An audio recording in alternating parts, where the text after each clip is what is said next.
Bonjour à tous les amis, c'est le Dr Nozman. Aujourd'hui, nouvelle expérience pas chère. Et là pour le coup on va faire une économie de folie. Tous les vidéastes qui n'ont pas forcément les moyens de s'acheter du matériel vont être très contents. J'avoue, cette expérience va dépasser un petit peu les 10 euros. J'en aurai au total pour moins de 20 euros. C'est excellent. Et donc aujourd'hui je vais réaliser une Steadicam pour moins de 20 euros. Alors une Steadicam c'est un matériel très utile pour réaliser des mouvements de caméra très fluides, sans tremblement, car c'est très difficile de se déplacer avec une caméra à la main sans trembler. Donc ça donne tout de suite un rendu beaucoup plus professionnel, c'est ce qu'on recherche. Alors, ce qui est excellent c'est qu'une Steadicam coûte en moyenne 250 euros pour une qualité entrée de gamme, et niveau prix ça peut monter très très haut. Et donc je vais vous montrer une technique simple pour en faire une pour moins de 20 euros. Merci qui. Et elle sera très fonctionnelle. C'est une création originale Dr Nozman. Allez les foufous, on va y aller, sortez les caméras et arrêtez de trembler. Presque tout ce dont j'ai besoin se trouve là-dedans. Je vais avoir besoin d'une planche en bois coupée sur mesure, d'un boulon TRCC 70 mm, de 2 raccords 6 mm, de plusieurs rondelles 8 mm, d'un boulon 6 mm, d'une mini poignée de micro que j'ai déjà, vous pouvez prendre une tige métallique, ça fera très bien l'affaire, de poids 1,5 kg, d'un gros boulon et d'une grosse rondelle, sans jeu de mots, et d'un petit pied de table.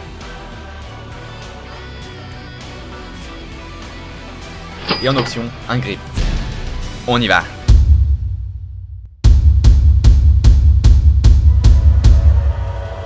C'est parti. Dans un premier temps, je vais partir de l'extrémité du pied de table et partir à 16 cm.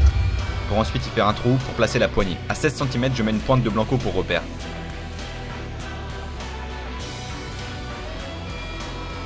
Et je fais la même chose de l'autre côté, bien sûr. Je prends ma perceuse avec une tige 6 mm pour percer le métal. Et je vais ensuite faire un trou dans mon repère en blanco. Il faut être très précis. Une fois troué, je fais la même chose de l'autre côté, vous me suivez? Maintenant j'ai 2 beaux trous dans mon pied, de table hein. Et maintenant je vais prendre mon boulon TRCC et le placer à l'intérieur. Il passe tout pile poil, c'est parfait. Je viens le placer au bout et viens visser un de mes 2 raccords. Jusqu'au bout du bout, il faut que ça bouge plus. Très important. Ensuite j'ai placé mon 2e raccord sur mon pied de micro, que je viens enfiler dans le reste de mon boulon TRCC. Et ça tient parfaitement. Maintenant j'ai déjà une super poignée bien stable et à bonne hauteur. Ça démarre très bien les amis. Alors je prends maintenant ma planche en bois et je perce un trou avec une tige de 6 mm pour bois. Ce trou va servir pour la fixation de la caméra. Alors il faut bien le placer stratégiquement, ok? Faites pas les fous. Ah ça y est, c'est fait. Ceci est un trou parfait. Maintenant je vais placer un embout pour visser, car je vais placer le pied sur la planche. Placez-le bien au milieu et faites des repères avec un crayon à l'intérieur des trous du pied. Et ensuite, on vise de manière sympathique. Ça, c'est un super dragon de jade de Chine, mais ça n'a rien à voir. Voilà, tout est vissé, c'est parfait. Ça commence à ressembler à quelque chose, je suis content. J'ai l'air d'un con ou pas? Maintenant, je vais découper 2 bandes de grip de 10 à 15 cm, comme vous voulez, pour un meilleur maintien de la Steadicam. Et je les assemble ensuite en haut et en dessous du manche que j'ai fait au début. C'est presque fini. Il reste plus que les contrepoids.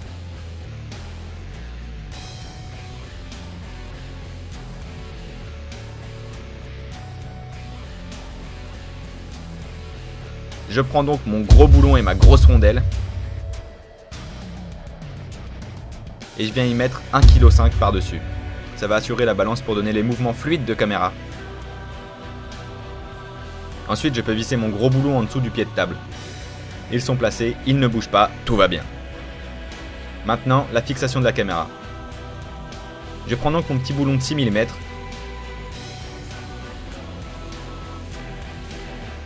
Et je vais y mettre 4 rondelles à l'intérieur, pour qu'il n'y ait pas de mouvement et que rien ne soit bancal. Il y a un peu moins de 5 mm de boulon qui sort, et c'est juste parfait. Je peux ensuite visser ma caméra dessus.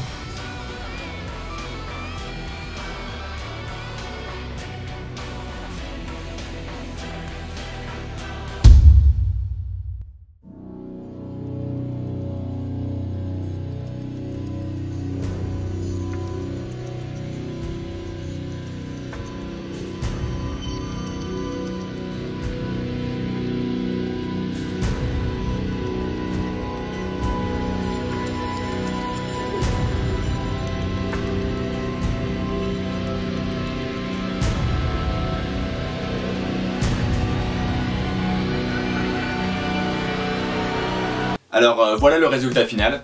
Je suis très satisfait, je la trouve vraiment cool. Je pense même que je vais faire des petites modifications pour l'améliorer. Et pourquoi pas dans une nouvelle vidéo. Il y a une prise en main vraiment cool, avec le petit grip qu'on a rajouté. Et puis elle a un petit look sympa. N'hésitez vraiment pas à la faire chez vous. C'est une énorme économie. Et merci à tous d'avoir regardé cette vidéo, bien sûr. Vous pouvez bien entendu la liker, la commenter, mais surtout la partager un maximum sur les réseaux sociaux. Je vous dis à la prochaine, à très bientôt, car la science n'attend pas.